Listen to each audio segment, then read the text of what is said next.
जय हिंद दोस्तों, स्वागत है आप सबके आपके अपने YouTube channel self study with Kundan Kumar में। आज बात करेंगे ज्योग्राफी, जिसे हिंदी में भूगोल कहते हैं।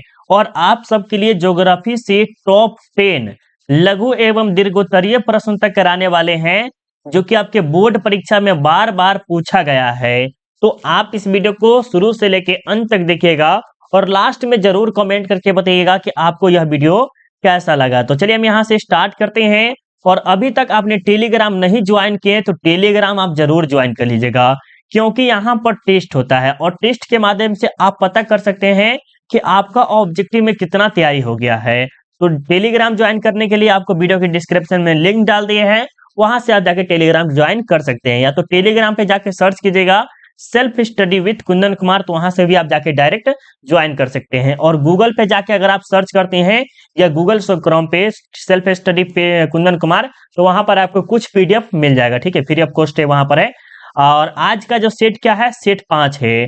और आपको हम अभी तक सेट 1, 2, 3, 4 ये पूरा का पूरा आपको करा दिए हैं। और अभी तक आपने नहीं देखे हैं तो जाके जरूर देख लीजिएगा, जिसका लिंक हम आपको आई बटन में या तो वीडियो के डिस्क्रिप्शन में डाल दिए हैं। वहां से आप सेट 1, 2, 3, 4 यहाँ तक देख सकते हैं। और अगर आप 1 से लेकर 10 तक सेट कर लेते हैं तो बोर्ड एग्जाम में 90 या 95% लाने से कोई भी नहीं रोक सकता है, क्योंकि आपके हैंड राइटिंग पे भी डिपेंड करता है कि आप किस तरह से लिखते हैं। तो चलिए हम यहाँ से 1 नंबर से स्टार्ट करते हैं। और मुझे उम्मीद है कि आपको 1 से लेकर 4 तक जो सेट हम आपको कराए हैं वो बहुत ही अच्छे से समझ में आ गया होगा। और आज का जो सेट है 5 है, वो भी आपको सबसे आसान भाषा, सरल भाषा में समझाएंगे और आपको समझ में आएगा। देखिए, सब्जेक्टिव समझने का सबसे अच्छा रीजन क्या है, उसे आप अपने कॉपी में लिखिए। क्या कीजिए, कॉपी में लिखिए।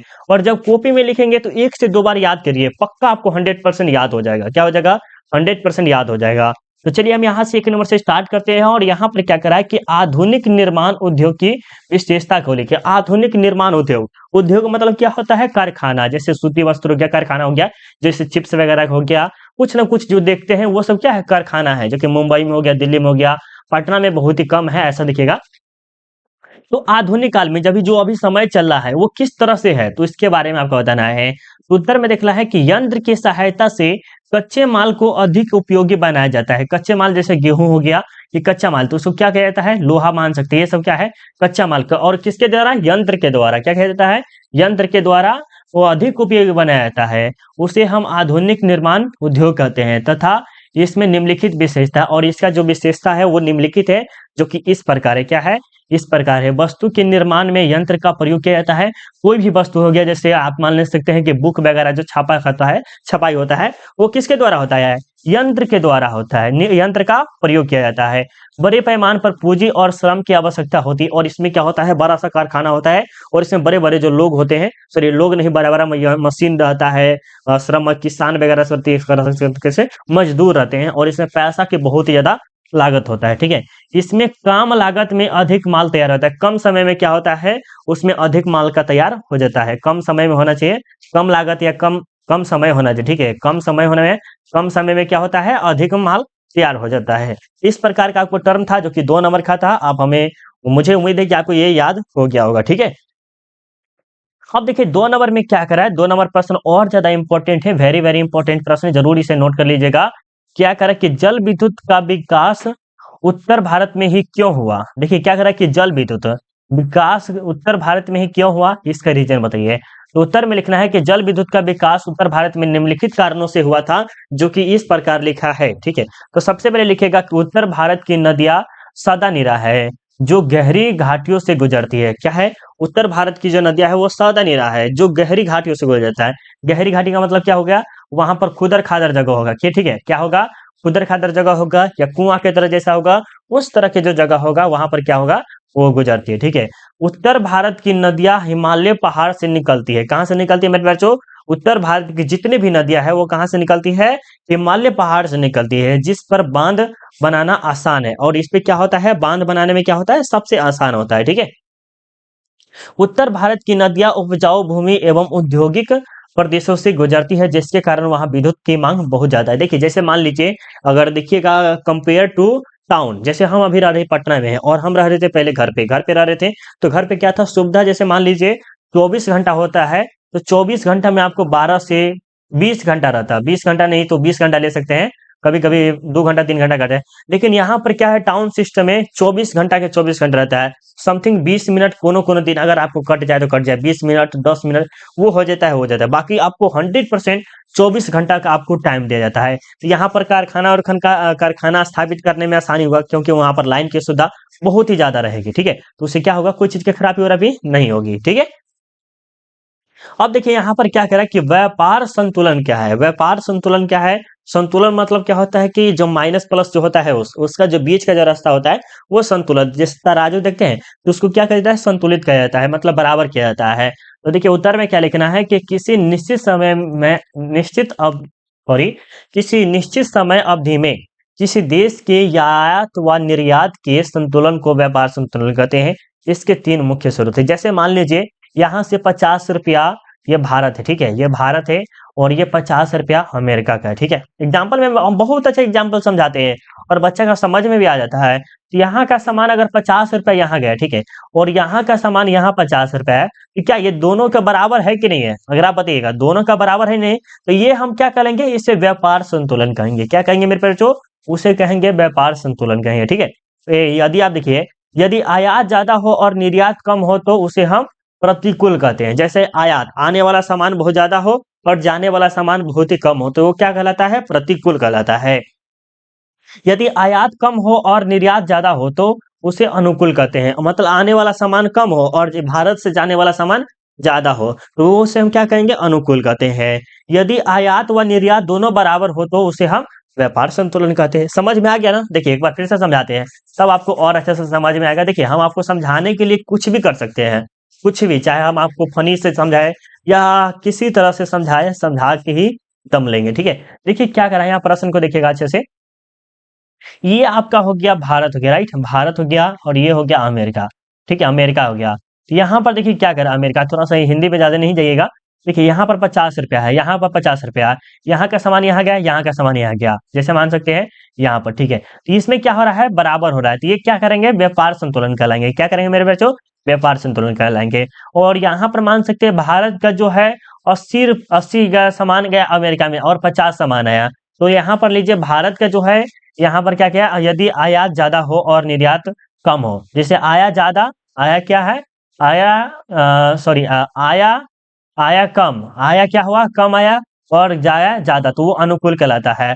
और अमेरिका के लिए क्या होगा, ये होगा प्रतिकूल। तो इस प्रकार का टर्म था, थोड़ा सा समझ में नहीं आया होगा, मुझे पूरा विश्वास है समझ में नहीं आया होगा, थोड़ा सा कंफ्यूजन होगा, बट इसमें अगर थोड़ा सा दिमाग लगाइएगा तो आपको जरूर अपने आप से समझ में आ जाएगा। ठीक है, ये आपका 5 नंबर का है, जरूर इसे अच्छे से नोट कर लीजिएगा कि उपग्रह संचार क्या है। इसके 3 लाभ को लिखिए। उपग्रह मतलब कि ऊपर के ग्रह है, क्या करा है, ऊपर का जो होता है, जो सैटेलाइट होता है, ये सब जो होता है इसके बारे में बताया जा रहा है।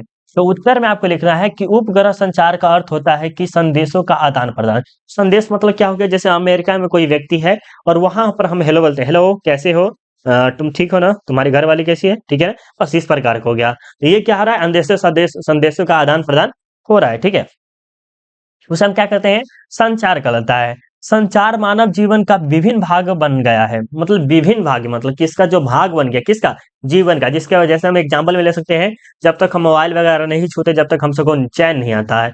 तुझे ना देखो तो चैन मुझे आता नहीं, कितना अच्छा गाना है ना। उसी प्रकार मोबाइल में भी गाना कहा जाता है कि तुझे ना देखो तो चैन मुझे आता नहीं।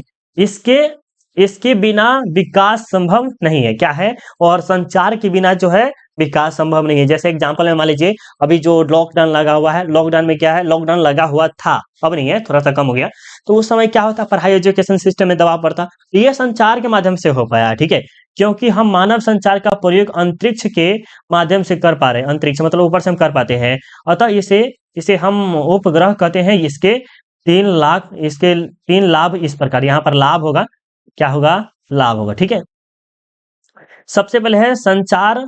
संचार उपग्रह अंतरिक्ष में तीव्र क्षमता के साथ प्रसारण करता है। क्या करता है, वो तीव्र क्षमता के साथ, बहुत ही गति के साथ करता है। इसकी दुनिया के प्रत्येक क्षेत्र आपस में मिले हुए, जुड़े हुए या मिले हुए हैं, पूरे दुनिया का, जैसे भारत, अमेरिका, चीन, कनाडा, ये सभी के सभी क्या है, मिले हुए हैं। पृथ्वी के किसी भी स्थान से देखने पर यह स्थिर दिखता है, मतलब कि जैसे यहाँ पर देखिएगा, ये पृथ्वी है, ये सब देखिए, तो यहाँ से देखिएगा तो सब स्थिर लगेगा कि नहीं लगेगा, लगेगा। राइट। इस प्रकार टर्म था, जरूर आप याद कर लिए होंगे, मुझे पूरा विश्वास है। चलिए, अब देखिए सार्क क्या है, सार्क के बारे में आप क्या जानते हैं, सार्क की स्थापना कब हुई थी, सार्क के बारे में आप क्या जानते हैं, सार्क किसे कहते हैं, सार्क कैसे पूछा जाता है, ठीक है। तो उत्तर में आपको लिखना है कि सार्क दक्षिण एशिया के देशों क्षेत्र का क्षेत्रीय संगठन है। इसकी स्थापना 1985 में बांग्लादेश की राजधानी ढाका में हुआ था। कहाँ हुआ था मेरे बच्चों, सबसे पहले ऑब्जेक्टिव आपको यहाँ पर बनता है कि सार्क की स्थापना कब हुई थी, सार्क की स्थापना हुई थी 1985 में। कहाँ हुई थी, तो बांग्लादेश में हुई थी। बांग्लादेश कहाँ, बांग्लादेश की राजधानी ढाका में हुआ था। इसका मुख्यालय नेपाल की राजधानी काठमांडू है। इसका जो मुख्यालय है, सार्क का मुख्यालय कहाँ है, काठमांडू। काठमांडू मतलब नहीं समझते, नेपाल की राजधानी है। क्या है, नेपाल की राजधानी है। इसकी जो कुल संख्या कितनी है, 8 ही। पहले 7 था, लेकिन बाद में क्या किया गया, अफगानिस्तान को जोड़ गया था। तो 8 सदस्य के नाम क्या है, सबसे नंबर 1 पे है भारत, पाकिस्तान, सॉरी नेपाल, पाकिस्तान, मालदीव, श्रीलंका, बांग्लादेश, भूटान और अफगानिस्तान। इसे मुक्त व्यापार के नाम से भी जाना जाता था। थोड़ा-थोड़ा इसे WTO के बारे में आप जो सुने होंगे, ठीक है, सुने हैं ना, बहुत अच्छी बात है। अब यह प्रश्न बहुत इजी था। अब देखिए पृष्ठ प्रदेश क्या है, ज्यादा इंपॉर्टेंट नहीं है, पढ़िएगा तो अच्छी बात है, नहीं पढ़िएगा तो भी नहीं। उत्तर में देखिए क्या है कि पृष्ठ प्रदेश का अर्थ होता है कि बाहरी क्षेत्र से लगाव लगाव। जब प्रौद्योगिकी की मदद से किसी अनुपयोगी क्षेत्र को उपयोगी बनाई जाती है, उसे हम पृष्ठ प्रदेश कहते हैं। ज्यादा इंपॉर्टेंट नहीं है, बोल दिए पहले ही। हाँ, आधारभूत उद्योग किससे कहते हैं, ये वेरी वेरी इंपॉर्टेंट है, ठीक है। ये क्या है, वेरी वेरी इंपॉर्टेंट है, जरूर इसे नोट कर लीजिएगा। उत्तर में देखिए कि आधारभूत उद्योग उस उद्योग को कहते हैं जो अन्य उद्योगों के लिए अन्य अन्य उद्योगों के लिए निर्माण एवं परिचालन में आधार प्रदान करते हैं। जैसे लोहा उद्योग या कोयला उद्योग या आदि उद्योग। देखिए क्या करा कि आधार उद्योग क्या होता है, यहाँ कर सकते हो क्या। चलिए इसमें देखिए क्या करा है कि आधारभूत उद्योग उस उद्योग को कहते हैं जो अन्य उद्योगों के लिए निर्माण एवं परिचालन में आधार प्रदान करते हैं। जैसे मान लीजिए ये जो लोहा हो गया, कोयला हो गया, पेट्रोलियम हो गया, ये सब क्या है, कच्चा माल एक तरह से कह सकते हैं, या वो निर्माण उसका उद्योग करता है। इंपॉर्टेंट है, याद कर लीजिएगा। अब चलिए 8 नंबर देखते हैं कि कोको क्या है, कोको कोला लादा, गाना भी सुने होंगे। चलिए उत्तर नंबर देखिए क्या कह रहा है कि कोको, यहाँ पर कोको होगा कि काका होगा। कोको एक पौधा नामक पदार्थ है। क्या है, कोको जो है एक पौधा नामक पदार्थ है जिसका उपयोग चॉकलेट जैसी पदार्थ में किया जाता है। किस में किया जाता है मेरे बच्चों, चॉकलेट। जैसे डेयरी मिल्क खाते हैं, और या तो किसी को दिए भी होंगे आप सब। डेयरी मिल्क हो गया, कोई पल्स ले सकते हैं, ये सब जो चॉकलेट है वो हो गया, ठीक है। यह पौधा के बीज से तैयार होता है। बीज, बीज मतलब कहते हैं जो वृक्ष नहीं होता कि गेहूं का बीज हो गया, ये सब बीज है कि, ठीक है। इसका उपयोग दवा बनाने में भी किया जाता है। और इसका जो कोको का जो है ना, प्रयोग किसमें किया जाता है, दवा बनाने। दवा मतलब कि जैसे कोई बीमारी जो इलाज करता है, उसका दवा ववा बनाया जाता है। इस प्रकार का टर्म था, जरूर आपको याद हो गया होगा। अब देखिए ये जो है आपका 5 नंबर का है मेरे पास। कितना नंबर का, 5 नंबर का है, और बहुत बार पूछा गया है बोर्ड एग्जाम में मेरे ख्याल से, ठीक है। अगर आप चेक करिएगा बोर्ड एग्जाम में तो पूछा भी गया है। देखिए क्या करा कि जल प्रदूषण क्या है, जल प्रदूषण क्या है, इसके बचाव को लेकर। जल प्रदूषण समझ रहे हैं कि जल का मतलब क्या, पानी। पानी मतलब पानी, हम इसे ठेठी भाषा में पानी बोलते हैं।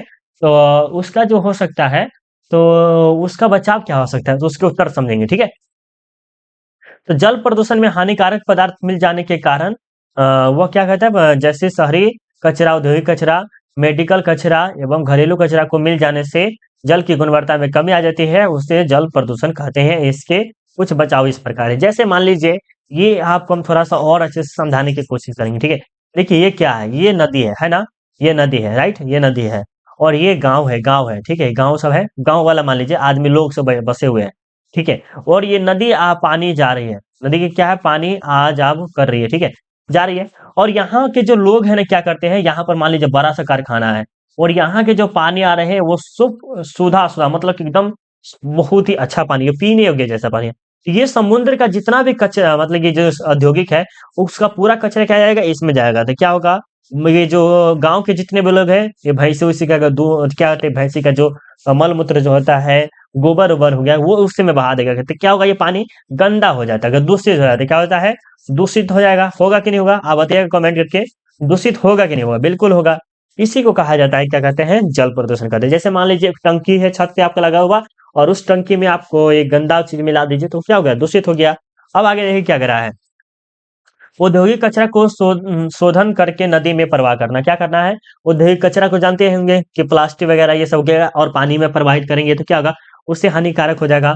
शहरी कूड़ा कचरा को शोधन करके नदी में प्रवाह करना। और इसका जो है शहर के जितने भी कचरा कुचरा रहता है उसको क्या करते हैं, पानी में बहा देने से क्या होगा, यह खराबी करेगा। नदी में डिटर्जेंट का प्रयोग करना, क्या करना है, नदी में डिटर्जेंट का प्रयोग करना। नदी के किनारे, यहाँ पर नदी के किनारे मलमूत्र त्याग करना चाहिए। और ये जो नदी के किनारे जो है ना मलमूत्र जो है उसका त्याग करना चाहिए, ठीक है। पशुओं को नदी में स्नान नहीं करना चाहिए। अब पशु को जो है, जो गाय हो गया, भैंस हो गया, बकरी हो गई, यह सब जो है उसको ना स्नान नहीं करने देना चाहिए। घरेलू कचरा को नदी में प्रवाह नहीं करना चाहिए। तो इस प्रकार है, अगर नदी को अगर साफ सुथरा रखना है तो इस तरह से हम बचा सकते हैं, बट ये संभव नहीं है, इंडिया में तो खासकर संभव नहीं है, हमें लग रहा है। अब देखिए आपका लास्ट प्रश्न है 10 नंबर, क्या करा है कि सहकारी कृषि से आप क्या समझते हैं, सहकारी कृषि से आप क्या समझते हैं। तो उत्तर में लिखना है कि सहकारी कृषि दो देशों से मिलकर बना है। कितने देशों से मेरे बच्चों, दो देशों से। कितने, दो देश है। इसमें सह का अर्थ सहयोग और कार्य का अर्थ कार्य होता है। क्या होता है, सह का अर्थ, अर्थ होता है सहयोग और कार्य का अर्थ होता है कार्य। अर्थात सहयोग से कृषि करना सहकारी कृषि कहलाता है। ये ज्यादा खासकर रूस या चीन ये सब में प्रचलित है, सहकारी कृषि। इसमें किसान अपनी इच्छा के अनुसार भूमि तथा साधनों को एकत्र करके एक संस्था का निर्माण करता है तथा इसमें मिलजुल कर फसल उगाते हैं। इस प्रणाली में कृषि का समूह स्वामित्व पाया जाता है। इसकी शुरुआत 1904 में हुआ था। यह कृषि विश्व के कुछ ही देशों में प्रचलित है, जैसे डेनमार्क, स्विट्जरलैंड है, स्वीडन है और इटली हो गया। यह कृषि सफलतापूर्वक चल रही है। जैसे मान लीजिए इसमें क्या करा, कोई किसान है जो मालिक कह सकते हैं, जो बड़ा किसान क्या है, वो किसान को एक कहता है कि आप ऐसे वगैरह काम करते हैं, उसमें स्वामित्व वगैरह होता है। जरूर ऐसे कॉपी में लिख लीजिए, नोट अच्छा से याद हो जाएगा, ठीक है। अब आपको क्या करना है, एक से लेकर जाकर 4 सेट दिखना है, जिसका लिंक हम आपको वीडियो के डिस्क्रिप्शन में डाल दिए हैं। अगर आपका ऑब्जेक्टिव में अच्छा खासा तैयारी नहीं हुआ है तो भी वीडियो के डिस्क्रिप्शन में मॉडल पेपर डाल दिया है, वहां से जाके 1 से लेकर 10 तक सेट देख लीजिए, तब बोर्ड एग्जाम में गर्दा उड़ा के चलेगा। और सेट 6 चाहिए नहीं, कॉमेंट करिएगा। और आज का क्लास कैसा लगा ये भी जरूर कॉमेंट करके बताइएगा। चलिए मिलते हैं अगले वीडियो में, अभी के लिए बाय बाय, जय हिंद, जय भारत।